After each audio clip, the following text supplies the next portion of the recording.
말씀을 위해서 잠시 기도하겠습니다. 아버지 하나님, 저희 교회에 말씀을 전할 수 있는 이 귀한 자리를 허락하심을 감사를 드립니다. 오늘도 저희들 주님께서 허락하셨기에 말씀을 준비한 것을 우리가 선포합니다. 또 우리가 그것을 듣고 주님 앞에 좀 더 밀착하고자 합니다. 아버지 하나님, 이 말씀의 시작서부터 마칠 때까지 저희들의 마음이 아버지 하나님께 온전히 드려질 수 있도록 인도하여 주시옵시며, 오늘 저희들에게 다가온 이 말씀이 우리 삶에 있어서의 또 귀한 그러한 하나님의 은혜가 되도록 인도하여 주시옵소서.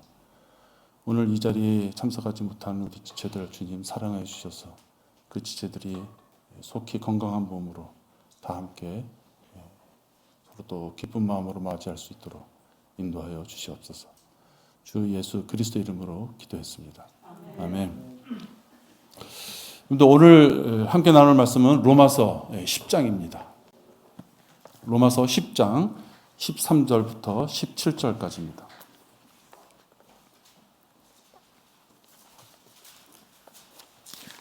로마서 10장 13절에서부터 17절까지입니다.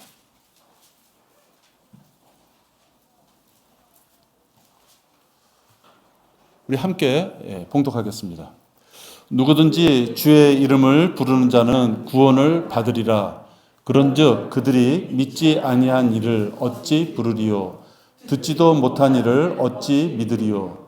전파하는 자가 없이 어찌 들으리요? 파송되지 아니하였는데 어찌 전파하리요? 기록된 바와 같으니 화령병의 복음을 전하며 좋은 일들의 기쁜 소식을 가져오는 자들의 발이 얼마나 아름다운가라고 하였느니라. 그러나 그들이 모두 복음에 순종한 것은 아니니라. 이사야가 말하기를 주여 우리가 전한 말을 누가 믿었나이까라고 하였으니, 그러므로 믿음은 들음에서 나오며 들음은 하나님의 말씀에 의해서니라. 아멘. 우리 설교 제목은 오직 믿음에 의한 성경적 구원. 오직 믿음, 그것이 성경적 구원이다 하는 것입니다. 로마서 10장 13절을 보면요, 누구든지 주의 이름을 부르는 자는 구원을 받으리라. 아주 단순 명료하죠. 누구든지 이렇게 말씀하시는 이것이 우리가 구원받을 수 있는 유일한 길임을 말씀하고 있는데요, 그 14절, 15절, 16절, 17절은 그렇게 누구든지 주의 이름을 불러서 구원을 받으려면 14, 15, 16, 17 이런 조건이 있어야 된다라는 것입니다. 오늘 그것을 가지고 여러분하고 말씀을 나눕니다. 우리가 지옥으로부터 구원을 받는 것은 우리의 노력과 수고로는 터무니도 없습니다. 여러분이 아무리 고생을 하고 헌신을 한다 할지라도 지옥으로부터 여러분이 스스로 무엇인가를 해서 구원받을 수 있는 것은 없습니다. 만약에 선한 일을 해야지 구원을 받을 수 있다라고 한다면 시간이 많고 내가 언제 죽을지 다 알고, 그죠? 내가 언제쯤 돈 벌지 알고, 내가 언제쯤 여유가 있을 줄 알고, 그렇게 미래를 다 알고 자기가 계획해 놓은 대로 다 할 수 있다면 어느 정도는 또 가능할지도 모르겠어요. 그 사람 마음에. 물론 하나님은 선한 행위를 통해서 구원받는다고 말씀하지 않으셨지만, 그 사람이 생각하는 어떤 행위로 인하여 구원받는다 하면 그런 조건들이 다 미리 있어야 되는 것이죠. 사람은 그렇지 못합니다. 만약에 사람의 목숨이 총각에 걸려 있다면, 배에 빠지거나 비행기를 타거나 무슨 일이 있거나 놀이기구를 타고 갑자기 무슨 일이 있거나 총각에 달린 어떤 상황이 있을 때 행위로서 구원을 받아야 된다면 그 사람은 구원을 받을 수 없습니다. 하나님께서는 그러한 행위를 통해서 구원받는 것이 아니라 오늘 드릴 말씀을 통해서 구원받는다라고 하셨습니다. 요즘에도 보면 새벽 기도 나가고 금요철야 뭐 기도회 이런 걸 나갔을 때 대개 보면 그 교회 전도사나 목사들이 점수를 줍니다. 훌륭하십니다. 믿음의 상태가 좋으십니다. 요번에 직분 줄 때 꼭 필요하니까 새벽 기도 한 2달 동안은 꼭 나오십시오. 이런 얘기를 종종 합니다. 그런데 참여하는 고행과 고생이 있어야지 그의 믿음이 어느 정도 성숙되고 어느 정도 믿음이 좋다 이런 평가를 하니 그걸 쫓아가고 그 행위를 해야 되는 사람들이 얼마나 피곤하고 힘들겠습니까? 특히 주부들은 밤늦게까지 집안 살림하고 또 아침에는 남편이나 아이들 학교 가는 밥 차려줘야 되고 또 낮에는 또 혹시 요즘은 주부들도 많은 일들을 하니까 또 일을 할지도 모릅니다. 이렇게 힘들게 지내는 그 주부들이 새벽 기도 간다고 아침부터 나가야만 된다는 것이 얼마나 육체적으로 힘듭니까? 새벽에 기도한다는 것은 우리 시간을 확보하는 거나 여러 가지로 봤을 때 아주 좋습니다. 머리도 맑고. 중요한 것은 새벽에 기도하기 위하여 나가야 하는지만 되는 그 환경을 자꾸만 억압적으로 만든다는 것이 문제가 있는 것입니다. 새벽에 나가려고요 차려입죠. 아무리 뭐 여자분들 모양을 안 낸다 하더라도 그래도 뭔가 좀 이렇게 다듬고 옷이라도 제법 그래도 입고 차 기다려서 타고 가고 끝나면 또 일정한 시간에 맞춰서 오고 그죠? 또 가면 그냥 방언한다고 왁 소리 질러대죠. 도대체 그냥 시끄러워서 자기 기도는 하지도 못하고 졸다가 오는 경우도 많죠. 너무 피곤하니까. 그러한 장소에 일정한 장소에 모이지 않는 사람들 보고 믿음이 약하고 직분 줄 때 점수 까고 그런 것들이 무서워서 가야 되는 것이 문제라는 것입니다. 새벽에 그렇게 하나님하고 교제를 하고 싶다면 자기 집에서 조용하게 왔다 갔다 차 트고 불필요한 그런 시간들 낭비하지 않고 기도한다면 그것은 얼마든지 좋은 일입니다. 그러나 대부분의 많은 교회들이 그런 행위에 참가함으로써 믿음이 좋다는 것을 주기 때문에 문제가 되는 것입니다. 성경적 구원론은 참 단순합니다. 지금 로마서 10장 13절에 읽은 것처럼 누구든지 주의 이름을 부르는 자는 구원을 받으리라 했습니다. 누구든지입니다. 흉악범이든 잡범이든 부모한테 불효를 한 자든 하나님은 어느 제한을 두시지 않았습니다. 누구든지 건강하든 건강하지 않든 믿음이 연약하든 누구든지라고 말씀하시면서 자기의 죄를 마음으로 회개하는 자는 구원의 길에 이제 첫 걸음을 걸을 수 있는 것입니다. 예정론처럼 특별한 사람에게 특정한 사람에게 구원의 길이 그 사람에게만 열려져 있다라고 하지 않았습니다. 여기 말씀드린 대로 누구든지 어느 누구든지 복음을 듣고 복음의 귀를 열고 그 말씀을 듣고 주 예수 그리스도를 마음의 주로 영접하는 자는 구원을 받을 수 있다 말씀합니다. 그 다음에 주의 이름을 부르는 자다 이런 표현이 있습니다. 주의 이름을 부른다는 것은 주 예수 그리스도가 나의 죄를 대속하여 주기 위하여 십자가에 죽으신 분이신 것을 바로 하나님이신 그 예수님을 내 마음에 주로 영접해서 예수님을 주와 구세주로 부를 수 있는 분들, 그런 분들은 주의 이름을 부르는 자다 이렇게 표현합니다. 누구든지 주 예수 그리스도가 마음의 주로 구세주로 영접할 수 있는 자는 구원을 받을 수 있는 것입니다. 하나님께서는 그렇게 영접한 자에게 명확하게 말씀하셨어요. 구원을 받으리라 말씀하신 것입니다. 이것이 지금 로마서 10장 13절에 있는 그 한 구절에 있는 말씀입니다.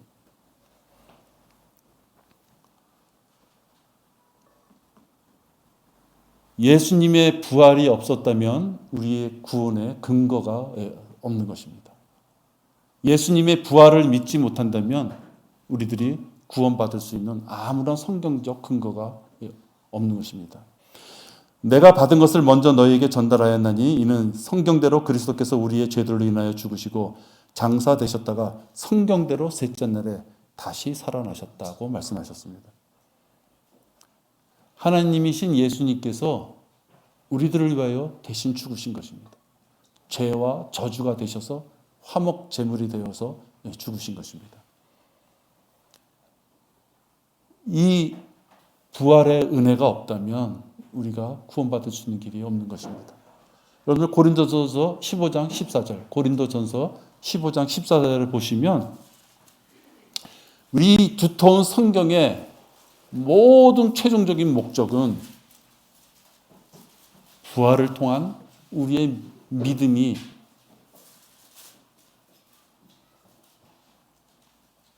핵심적으로 거기에 있는 것입니다.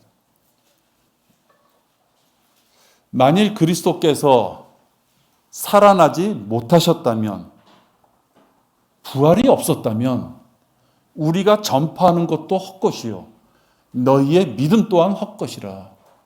성경 66권의 이 모든 것은 예수 그리스도의 부활이 있기에 이 성경을 우리가 하나님의 말씀과 말씀들로 우리가 믿고 순종하며 섬길 수 있는 것입니다.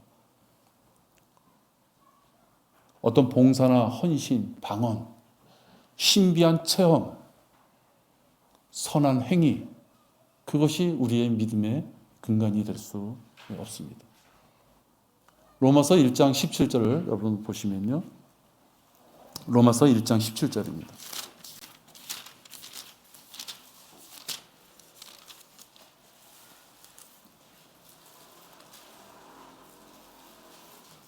우리들이 어떻게 열정적으로 무엇인가를 해야지, 무엇인가 좀 걸쭉하게 다른 사람들이 보기에도 야, 저 사람은 그래도 이런 일을 했어, 그런 것을 통해서 구원받는 것이 아니고, 이 17절을 보면요, 이 복음 안에는 믿음에서 믿음에 이르게 하는 하나님의 의가 계시되었으니 기록된 바 의는 믿음으로 말미암아 살리라 함과 같으니라. 구원의 길, 믿음의 길, 의로움을 우리가 받을 수 있는 것은 바로 믿음, 오직 믿음이라고 말씀하고 있는 것입니다. 여기서 믿음은 무엇입니까? 여러분들 오직 믿음으로 구원받는다는데 우리 믿음이 뭐예요? 뭘 믿어야 되는 것입니까? 하나님의 존재하심을 믿어야 되는 것입니까? 하나님이 많은 사람들을 살리신 그 놀라운 기적을 믿는 것입니까? 혹시나 우리 눈앞에서 누군가를 기절시켰다가 다시 깨어나게 하고 누군가의 암을 낫게 하고 놀라운 표적을 보이는 그러한 자를 믿는 것이 믿음입니까? 의인은 믿음으로 말미암아 살리라. 어떤 믿음이냐? 예수 그리스도께서 십자가에 죽으시고 부활하시고 우리들에게 산 소망을 주신 바로 그 구절을 믿는 믿음. 예수 그리스도가 우리를 위하여 죽으셨다는 그 믿음. 그분이 다시 부활하셨다는 믿음. 영광된 몸을 입고 지금 우리를 위하여 대제사장으로서의 역할을 하고 계신다는 그 믿음. 그 말씀에 의한 믿음 위에는 우리가 구원받을 수도 없는 것입니다. 율법이라는 것은 말이죠, 율법을 100% 다 행하면 하나님의 뜻에 따라 살아가는 생활이 되는 것입니다. 율법은 하나님이 주신 것이에요. 그러니까 율법에 따라 100% 지키면 하나님의 뜻대로 산 것입니다. 근데 율법은 결코 그럴 수 없다고 말씀하고 있습니다. 결코 그럴 수 없는 것이기 때문에 율법 하에 있는 것은 저주다라고 얘기하는 거예요. 율법을 지키면 구원받는데, 율법을 지키면은 의롭게 될 수 있는데, 그 율법으로 말미암아 죄인인 것을 확정짓는 것이 되기 때문에, 율법을 다 지켜서 의인이 됐으면 좋겠는데 율법은 다 지킬 수 없는 것이기 때문에 오히려 율법 하에 있는 것이 저주다라고 성경에서는 말씀하고 있어요. 그러니까 율법, 우리에게 주어진 명령과 규례, 율례, 그런 것들을 다 지킬 수 없기에 오히려 그 율법이 저주스럽다라고 말합니다. 갈라디아서 3장 10절에 보면 정확하게 그렇게 말씀되어 있습니다.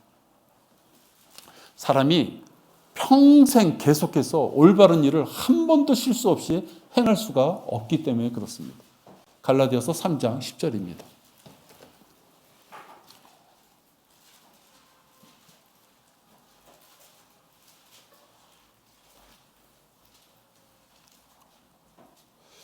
율법의 행위로 난 자들은 누구든지 저주 아래 있느니라. 기록되기를 행하도록 율법책에 기록된 모든 것을 계속해서 행하지 않는 자는 누구나 저주를 받으리라. 그렇죠? 율법의 행위로 난 자들은 누구든지 저주 아래 있다. 내가 지금 한 10가지는 다 지켰는데 오늘 깜빡하고 한 가지 못 지켰어요. 그 율법에서는 그 한 가지 때문에 다시 제물을 들고 또 제사장한테 찾아가서 나 이런 죄를 졌다고 또 용서함을 받는 그 행위를 해야 되는 거예요. 그 사람이 두 번째 가서 그 사람의 일생에 있었을 때 한 번도 죄를 짓지 않았다면 그나마 다행이겠지만 성경에서는 아니다. 계속해서 죄를 질 수밖에 없는 것이 사람이라는 것을 지금 명확하게 하고 계시는 것이에요. 율법책에 기록된 모든 것을 계속해서 행하지 않는 자는 100% 완벽하게 행하지 않는 자는 결국은 저주를 받는 것이 율법하에서의 생활이다 하는 것입니다. 우리는 선물로 주어진 구원을 받은 자들입니다. 행위가 아니라 주 예수 그리스도를 마음의 주로 영접하는 순간 우리의 구원이 완벽한 구속을 이루면서 우리가 하나님 앞에 은혜를 받게 되는 것입니다. 이렇게 예수님이 십자가에서 흘려주신 이 보혈 때문에 우리가 구원을 받는데 간혹 교회의 문턱을 넘는 많은 사람들이 예수님의 보혈의 능력을 100% 믿지 않는 것이에요. 그건 좋은 일이고 그래도 왠지 그거 갖고는 안 돼. 왠지 내가 내 생활을 보니까 자꾸만 죄가 있어요. 그래도 하나님 앞에 이 정도는 해야지. 이제 그 생각을 갖는 거예요.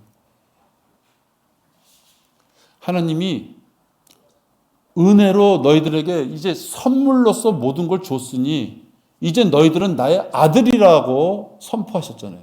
입양됐다고 선포하셨어요. 그러면 아들인 줄 알아야죠. 선포했으면 그 선포한 것에 따라서 하나님이 말씀해 주신 것에 따라서 나는 아들답게 살되 혹시 죄를 졌으면 하나님 내가 왜 아들인데 이렇게 죄를 졌습니까? 자백하고 나가면 되는 것이죠. 근데 간혹 그것을 자기 의지대로 자기가 진 죄를 씻으려고 하는 그런 무리들이 있다는 것입니다. 예수님의 보혈의 능력을 100% 믿지 못하는 자들이 십자가 이외에 자꾸만 무엇인가를 찾는 거예요. 교회의 주의 만찬과 물침례 이외에 계속 교회에 수많은 예배의 제목들을 붙여요. 우리 집에서 한 10분 정도 걸어가면 사거리에 큰 교회가 있는데 와 교회 그 광고판이 떠요. 그분 그냥 부서별마다 그 헌신 예배. 그다음에 매월 무슨 뭐 무릎 꿇고 하는 무슨 또 기도회. 그다음에 또 뭐 사순절, 부활절, 수도 없어요. 저부터 한번 내가 설교할 때 말씀드렸지만 일반 제도권 교회들 그 행사하는 거 보니까요 거의 30 몇 가지가 돼요. 무엇인가 자꾸만 교회에 모여서 자꾸만 무엇인가를 하고 또 필요한 돈 있으면 돈도 좀 내고 봉사가 필요한 사람들이면 또 열심히 땀 흘려서 봉사하고 각종 행위를 열성적으로 그들은 해야지만 자기의 구원을 받거나 혹시 받았다고 하는 자들이면 그 구원을 유지하거나 그 구원을 명확하게 하기 위해서 수시로 땀을 흘리고 목사 눈치 보고 교회 눈치 보고 장로 눈치 보고 자기 구속의 눈치를 보고 왜? 좋지 못한 소리가 나갔을 때 그 소리를 하나님이 듣는다고 생각하는 거예요. 예수 그리스도가 우리를 위해 죽으셨다는 이 십자가 사건, 예수 그리스도의 보혈, 이것 외에는 우리가 구원받을 수 있는 길이 아무것도 없는 것입니다. 여러분들 히브리서 7장 27절에 보시면요, 예수 그리스도가 십자가에서 죽으신 이 사건은 단번에 완벽하게 모든 것을 끝냈다고 말씀합니다.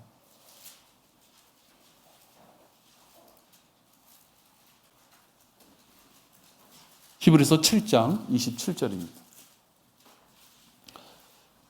그는 대제사장들처럼 먼저 자신의 죄들을 위하고 그 다음에는 백성들의 죄들을 위하여 제사 드리는 일을 매일 할 필요가 없으시니 이는 그가 자신을 제물로 드림으로 단번에 이루셨습니다. 여러분들 의심하지 않으시죠? 우리들을 위하여 단번에. 좀 찝찝해서 한 번 더 할까? 아니에요. 단번에. 우리가 흔히 하는 말로 한 칼에 그냥.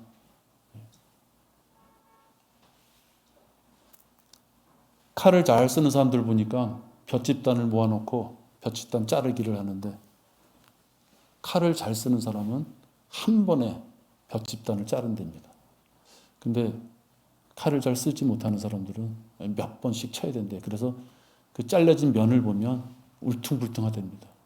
칼을 잘 쓰는 사람들은 그냥 한 번에 싹 나가기 때문에 매끈하게 잘린답니다. 여러분 생각해 보십시오. 예수님이 십자가에서 흘리신 그 보혈의 능력은 단번에 모든 것을, 또 우리가 죄를 질 때마다 계속해서 예수님이 죽으셔야 되는 것이 아니라 단 한 번에 제물로서 우리의 모든 죄를 다 용서해 주셨다고 말씀합니다. 또 그들의 죄들과 불법들을 다시는 기억하지 아니하노라. 단번에 모든 걸 해결해 줬기 때문에 과거에 우리의 지었던 죄들을 다시 끄집어내시면서 다시 한번 따져보자 말씀하시지 아니하시고 아예 기억도 안 하신다. 히브리서 10장 17절입니다. 여러분 얼마나 감사합니까? 우리는 육신적으로 자녀들을 무척 사랑하죠. 배우자도 사랑하고. 그래서 다른 사람한테는 용서할 수 없어도 내 자녀들이고 내 배우자이기 때문에 용서하죠.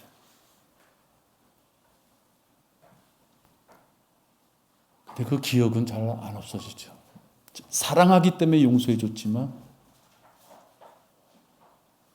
그때 그렇게 힘들게 했었지. 그때 그런 실수가 있었지. 그때 그렇게 아쉬운 점이 있었지. 잘 안 없어집니다. 그것은 우리 사람들의 기억이. 근데 지금 하나님께서는 이 예수 그리스도의 이 보혈의 능력으로 다시는 기억하지 않겠다라고 말씀하셨답니다.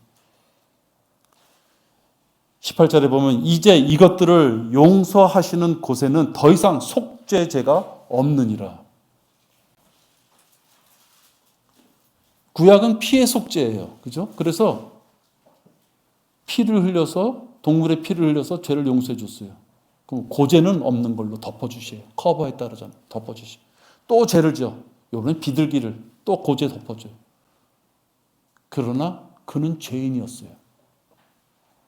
죄인이었는데 그 죄를 덮어준 거예요. 예수 그리스도가 죽으신 이 구속사역은 죄만 덮어주신 것이 아니라 이제 우리는 죄인이 아니라고, 이제 우리는 의롭다라고 칭의해 주시면서 거기서 끝난 것이 아니라 하나님의 아들로서 우리를 삼아주셨다. 이것이 보혈의 능력인 것이. 그 보혈의 능력을 감히 자기가 교회에 나와서 봉사 좀 했다고, 불안한 사람들 찾아가서 이발 좀 시켜줬다고, 목욕 좀 시켜줬다고, 그것을 보혈의 능력과 버금되게 생각하면서 자기가 자꾸만 무엇인가를 하려고 한다면 그것은 하나님을 욕되게 만드는 일입니다. 이렇게 주의 이름을 부르는 자는 구원을 받으리라 했어요.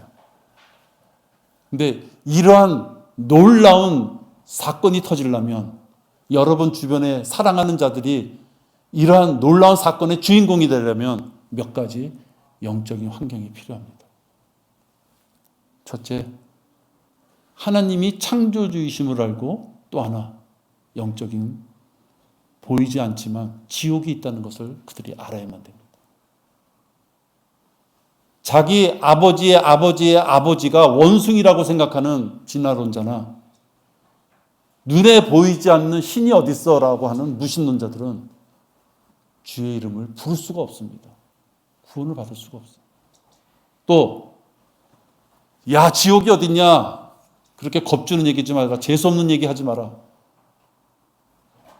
초등학생들도 그래요. 나 지옥 갈 테니까 나한테 자꾸만 귀찮게 하지 마세요. 초등학생이 그래요. 여호와의 증인처럼 지옥이라는 것이 무덤이라면, 카톨릭처럼 하나님과 잠시 떨어져 있는 것 그 자체가 지옥이라면 뭘 우리가 구원받겠다고 그럽니까? 땅속에 좀 가 있죠. 지옥은 유황불이 있는 곳입니다. 우리 몸과 똑같이 생긴 우리의 혼이 가서 붉은 군뱅이가 되도록 영원토록 뜨거운 곳에서 고통받는 곳이 지옥이기 때문에 구원의 필요성이 있는 것이. 죄의 삭은 사망이요. 우리 모두는 죄인이기 때문에 사망에 이른다. 그 사망은 육신의 사망뿐만이 아니라 혼의 둘째 사망까지도 얘기하는 것입니다.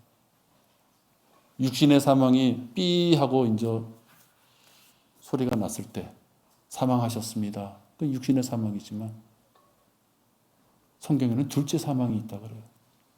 그 둘째 사망은 지옥에 있던, 그 뜨거운 지옥에 있던 유황에서 고통받던 그 혼이 불못에 가는, 그것을 둘째 사망이다 이렇게 표현합니다. 계시록 21장 8절입니다.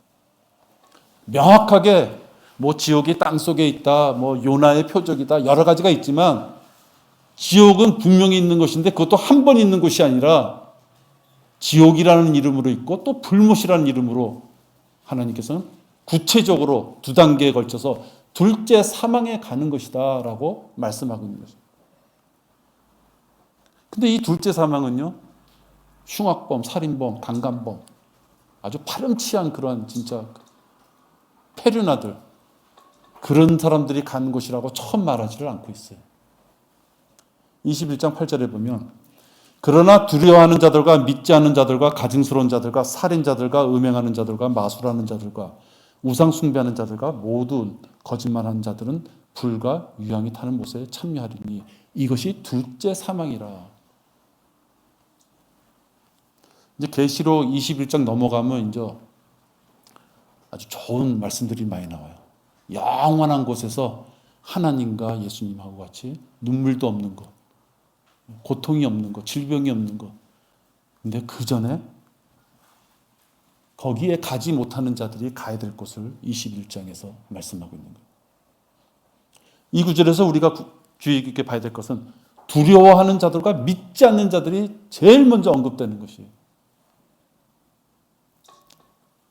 여러분 주변에 있는 사람을 두려워한다든지, 여러분 주변에 있는 환경이 두려워서 주 예수 그리스도를 여러분이 전하지 못한다면 분명히 질책받는다는 것을 아셔야 됩니다.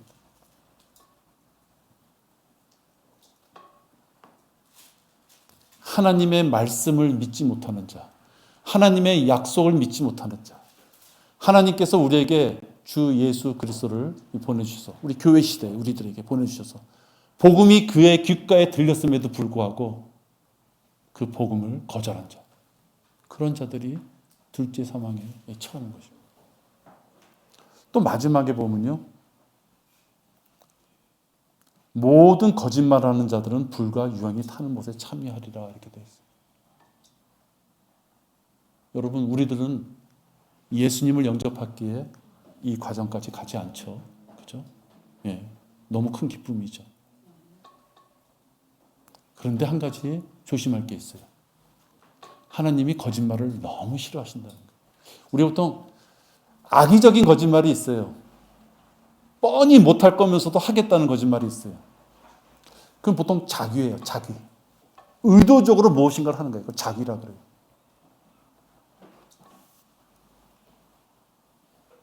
근데 실언이라고 표현할 수 있는 것이 있어요. 실언. 자기가 무엇인가를 약속했는데 미처 지키질 못했어요.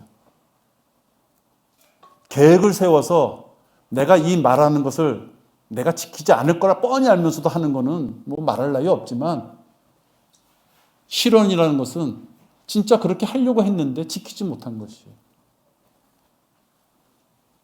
그 지키지 못한 것은 하나님 앞에 그 자신이 고백해야 될 부분이 있어요.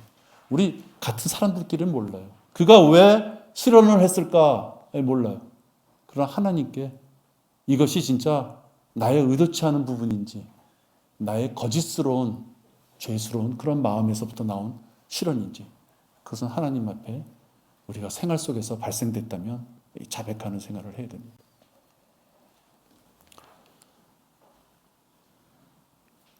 두 번째로, 누구든지 주의 이름을 부르고 구원을 받으려면 오직 말씀에 구원의 길이 있다는 걸 그가 알아야 됩니다. 그가 알아야 된다는 건 여러분이 그걸 전하셔야 된다는 것이에요. 창조주 하나님을 여러분이 전하시고, 지옥의 존재함을 여러분이 전하시고, 구원의 길은 다른 데 있는 것이 아니라 정화수에 물 떠놓고 밤새도록 손 비비면서 기도하는 것이 아니라 오직 하나님의 말씀 안에 구원의 길이 있다는 걸 여러분이 전하셔야 됩니다. 사도시대 때는 표적이 필요했습니다. AD 62년 푸블리오의 아버지가 열병에 걸렸을 때 바울이 치료해 줍니다. 그것이 사도행전 28장 8절에 나오는데요. 이것이 사도들이 행한 마지막 표적입니다. 그때는 왜 이런 표적이 필요했느냐? 예수님이 표적을 일으킨 이유하고 비슷한 것이에요. 어떻게 보면 똑같은 것이에요.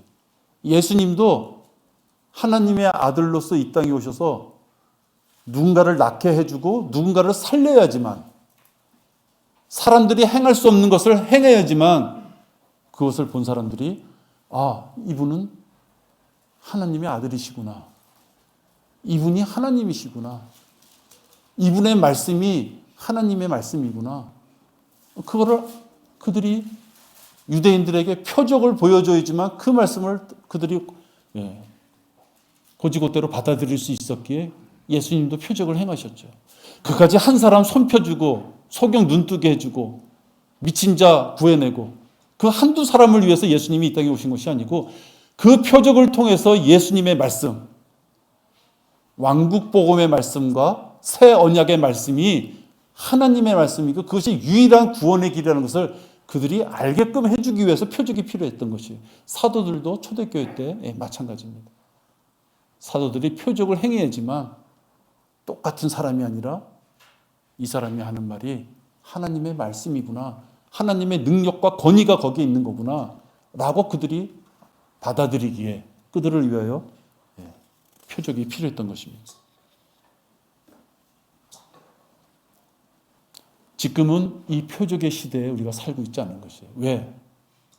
바울서부터는 신약교리가 완성됐어요. 초대교회 때는 예수님이 십자가에 죽으신 그 유언이 효력이 발생되는 시작부터 교회 시대에 새 언약이 시작이 되지만, 그들이 새 언약을 알 수 있는 교리를 그들이 배울 수 있는 기회가 없어요. 가르치는 사람도 없었고 성경도 없었어요.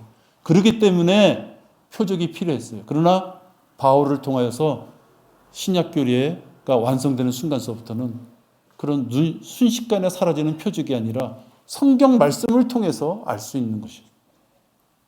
지금 우리는 성경 말씀을 통해서 2000년 전에 예수님께서 하셨던, 초림 때 하셨던 그 모든 것을 우리가 알 수 있고, 그것만 한 것이 아니라 앞으로 향후했을 때 천년과 백보자 심판과 영원한 세계에서도 무엇인가가 우리에게 다가올지를 우리가 알 수 있는 것입니다. 바로 이러한 성경적 구원론을 우리가 전해야만 됩니다. 예수님은 누구인가? 여러분 어떻게 전하시겠습니까? 예수님은 누구인가? 내가 왜 죄인입니까? 여러분 지금 어떻게 전하시겠습니까? 그럼 나 어떻게 구원받습니까? 여러분 어떻게 전하시겠습니까?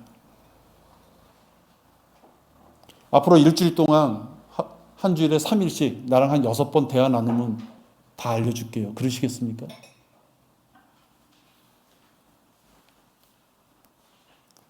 지금도 무당들 흉내내며 신기한 체험과 현상들로 사람들을 미혹합니다. 뭐 인터넷 같은 데 보면 어느 상에서, 마리아 상에서 땀이 흘렀다는 둥, 핏물이 흘렀다는 둥, 그죠?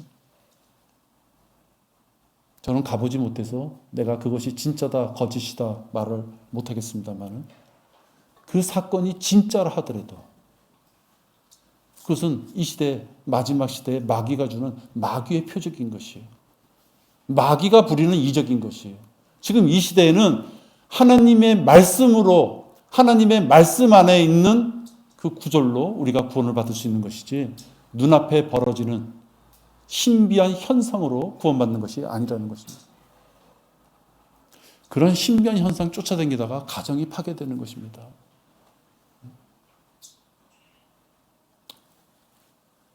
얼마 전에 보게 되니까 기치료하는 사람이에요. 기치료하는 사람. 내가 그걸 보면서 참 기치료한다고 흔히들 여자들 건든 게 한두 명이 아니에요. 누구는 또 그 중에 한 명은 또 자살도 했더라고요. 근데 내가 놀라운 것은 그가 예수라는 이름을 꺼낸다는 거예요. 진짜 여러분, 내가 그걸 보면서 미치겠더라고요, 진짜. 기치료하고 여자들 건들고 돈 뺏고 한두 명이 아니에요. 여러분, 한두 명이 아니에요. 그런데 그가 예수의 이름을 써요.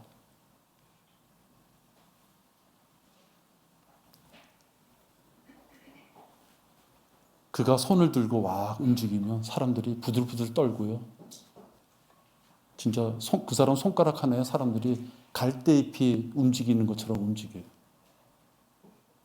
최면술도 하고요. 그러니까 말씀을 모르고 내 눈앞에서 그런 신비한 현상이 벌어지면 쫓아가는 거예요. 말씀을 먼저 알았으면 안 쫓아가는데 혹시 그 자가 말씀을 모르는 상태에서 눈앞에서 그런 현상이 벌어지면 쫓아가는 거예요. 거기다 또 예수라는 이름까지 쓰니 얼마나 신뢰가 가겠습니까? 베드로전서 1장 23절입니다. 베드로전서 1장 23절입니다. 두세 개의 구절을 좀 보겠습니다.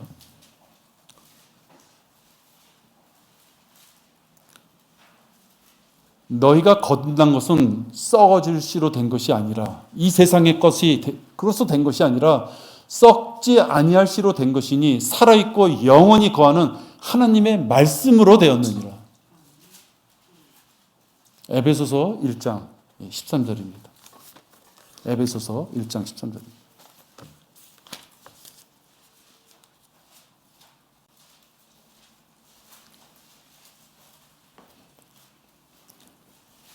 너희도 진리의 말씀 곧 너희 구원의 복음을 듣고서 그분을 신뢰하였으니 또 너희가 그분을 믿고서 약속의 그 성령으로 인침을 받은 것이니라. 진리의 말씀이 진리의 말씀을 복음으로 기쁜 소식으로 누가 들려줬기에 구원받을 수 있다는 거예요. 갈라디아서 3장 2절입니다.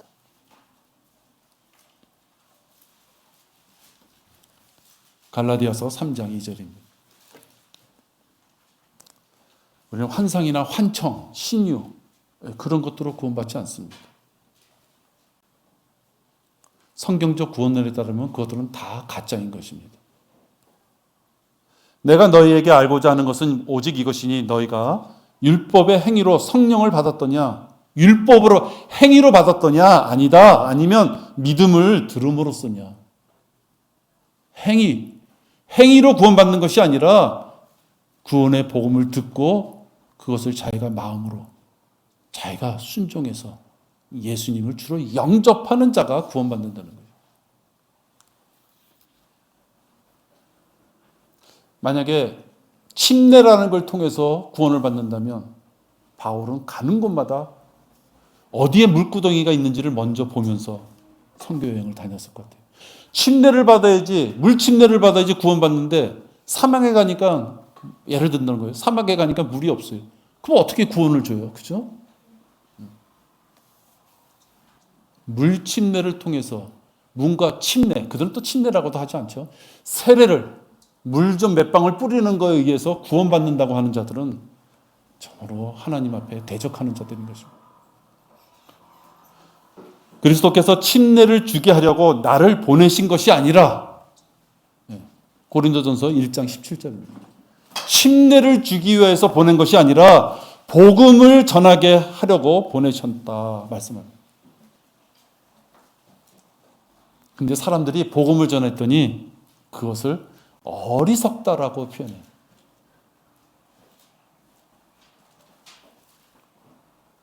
뭔가 침례를 받고 물속에 들었다 나왔다 거룩하게 음악이 나오고 복장 잘 갖춰서 그런 거를 해야지 구원을 받는 것이지, 어떻게 자기 마음속으로 예수님을 영접하는 그 간단한 것으로 구원받느냐 하는 자들은 복음을 전하는 것을 어리석다라고 얘기하는 것입니다. 고린도전서 1장 18절을 보면요, 십자가를 전파하는 것이 멸망한 자들에게는 어리석은 것이지만 구원을 받은 우리에게는 하나님의 능력이라고 말씀하고 있습니다. 야, 그들은 어떻게 그렇게밖에 못해? 어떻게 물침례 이런 걸 안 하고서 그냥 말씀으로만 구원받아? 예수님도 죽으셨지만 우리도 좀 뭔가를 해야지. 양심이 있지. 좀 우리도 뭔가 해야지. 라고 하는 자들. 그들은 하나님의 능력을 부인하는 자들. 하나님의 능력보다 자기 주머니에서 나오는 약간의 돈, 자기가 흘리는 약간의 땀방울, 그것이 하나님이 약속하신 그 능력보다도 크다고 생각하는 것입니다. 보혈의 능력 외에는 우리가 구원받을 수 있는 것이 없는 것입니다. 복음의 말씀 외에는 절대적으로 신비한 체험이나 선행으로서 구원받을 수 없습니다. 사탄이 빛의 천사로 나타나서 신비한 능력을 보여줌으로써 마치 그 자를 쫓아가게 할지 몰라도 그것은 마귀의 미혹인 것입니다. 마틴 루터에게도 사탄이 빛의 천사로 나타났다고 합니다. 그래서 마틴 루터는 글을 쓰고 있다가 잉크병을 그에게 집어던졌다고 합니다. 물러가라고. 여러분이 신뢰할 수 있는 어떤 것이 그것을 통하여 구원받을 수 있지 않을까라고 생각한다면 마귀가 미혹하는 것입니다. 우리가 구원받을 수 있는 유일한 길은 고린도전서 15장 2, 3, 4절에 있는 말씀이 유일하게 구원의 길인 것입니다. 여러분, 누구든지 구원을, 주의 이름을 부르고 구원을 받게 하려면 이제 마지막입니다. 전파하는 자가 반드시 있어야 됩니다. 여러분도 오늘 봉독한 14절, 15절인데요. 그런즉 그들이 믿지 아니한 이를 어찌 부르리요? 듣지도 못한 이를 어찌 믿으리요? 전파하는 자가 없이 어찌 들으리요? 파송되지 아니하였는데 어찌 전파하리요? 기록된 바와 같으니 화평의 복음을 전하며 좋은 일들의 기쁜 소식을 가져오는 자들의 발이 얼마나 아름다운가라고 하였느니라. 누구든지 주의 이름을 부르며 구원을 받게끔 그 놀라운 하나님의 역사가 있으려면 그 사람의 귀에, 그 사람의 눈에 전파하는 자가 있어야 된다 하는 것입니다. 여러분들도 여러분의 귓가에 누군가가 전파했기 때문에, 여러분의 눈에 귀한 복음의 말씀을 여러분들이 봤기 때문에, 여러분의 오감을 통해서 그 놀라운 복음을 마음속에 받아들였기 때문에, 누군가의 손길을 통하여 여러분 구원받을 수 있었던 것입니다. 이제 그 능력을 여러분이 하셔야 돼요. 우리 모두가 하셔야 되는 거죠. 에티오피아 흑인 4시가 구원받았을 때도 성령님이 빌립에게 얘기합니다. 너 빨리 사막으로 가라. 그를 가서 알려줘라. 아니 성령님이 사막이 날씨가 뜨거워서 가기 싫어서 빌립을 시켰어요? 아니잖아요. 우리가 배울 수 있는 것은 무엇입니까? 능히 하나님께서 하실 수 있지만 그리스도인들의 손길, 그리스도인들의 발길, 그리스도인들의 입을 통해서 복음이 전파되기를 원하시는 것입니다. 그것은 우리들에게 부담을 주기 위한 어떤 노동에 무슨 힘을 빌리는 것이 아니라 그 일을 우리에게 줌으로써 우리가 예수 그리스도의 복음을 뿌리는 자로서의 은혜로운 그 직분을 주심으로써 우리가 그리스도의 심판석에 가서 천년왕국에 가서 영원한 세계에 가서 우리가 받을 수 있는 상과 유업이 커지는 기회를 주시는 것입니다. 여러분도 힘들게 만들어가지고 고생하게 만들어가지고 하나님이 즐거움을 찾는 것이 아니죠. 여러분들이 하실 수 있는 모든 능력을 다 주시고 말씀까지도 주시고 이제 들고 나가서 여러분들이 뿌림으로써 여러분들이 상과 유업을 받을 수 있는, 하나님은 뭔가를 주시고 싶은 것이에요. 그것을 여러분의 손길에 주셨다는 것이에요. 빌립에게 누군가를 구원시킬 수 있는 기회를 주신 것이에요.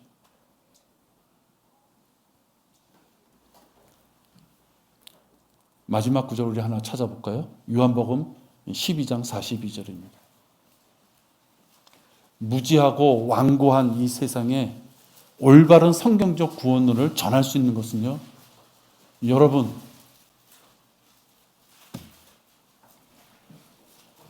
우리가 바로 그 최일선에 서 있는 사람들입니다.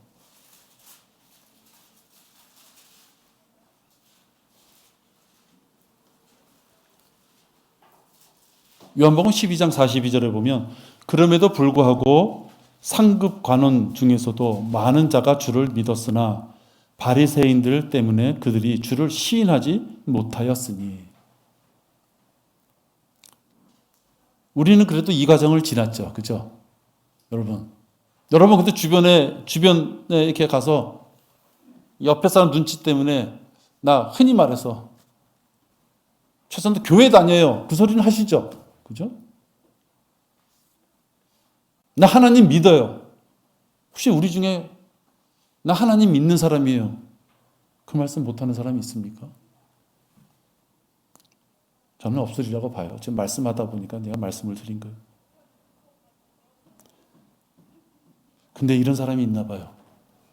믿었으나 바리새인들 때문에 그들이 주를 시인하지 못하였는데, 왜 시인하지 못했느냐? 그들이 회당에서 출애당하지 않기 위함이라.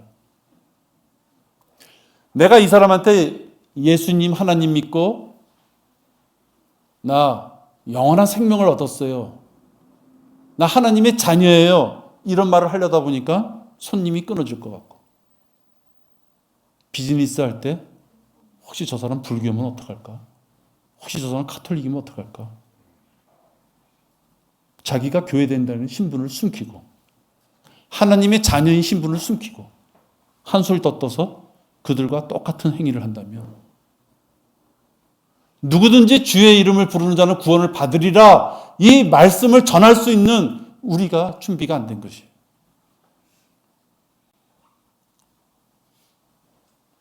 그러한 분들은 43절에 나와 있어요. 왜 내가 나를 하나님의 아들로 입양시켜 주신 그 감사하신 하나님을 내가 왜 배격하고 배척하고 모른 체하고 외면하느냐? 내가 왜 몇 푼의 돈 때문에 나의 위치를 버리느냐? 그건 성격 탓할 거 없는 것입니다. 그건 비겁한 것이에요. 성격 탓하는 건 비겁한 것이에요. 43절에 보면 이는 그들이 사람의 영광을 하나님의 영광보다 더 사랑하였습니다. 자기가 선택했다는 것입니다. 하나님이 자녀된 신분 주고 상속자의 신분 주고 영원한 곳에 가서 어떻게 살 건지 그것을 기적으로 보여주신 것이 아니라 말씀으로 내 손에 드는 성경을 피기만 하면 알 수 있는 것을 다 주셨는데도 불구하고 그거를 딱 덮어놓고 오늘 내 스케줄 봤을 때 오늘은 잠시 하나님의 자녀의 신분을 숨겨야 되겠구나. 하나님이 주시는 영광보다 사람을 통해서 얻을 수 있는 명예, 돈, 신분, 그것을 더 사랑하는 자이기 때문에 그렇습니다. 하나님이 주신 영광을 버렸기 때문에 그렇다는 것입니다. 자기 스스로가 사람의 영광을 먼저 취했기 때문에 그렇다는 것입니다.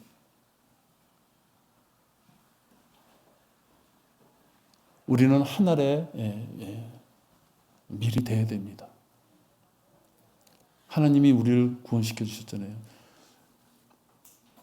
누군가가 손이 마른 자를 손이 피게 해줬어요. 누구 소경을 깨우치게 해줬어요. 그 소경이 자기 혼자 눈 뜬 것을 감사하고 조용히 있었다면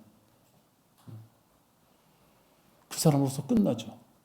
하나님이 초림 때 오셔서 알리지 마라, 좀 가만히 있어라 라고 해도 그들이 참질 못했어요. 나의 눈뜸과 나의 손이 펴짐과 나의 병이 나음과 그런 것들이 너무 기뻐서 예수님이 알리지 마라라고 했음에도 불구하고 그들이 그 벅차오르는 것을 숨길 수가 없었어요. 전파했다는 얘기입니다.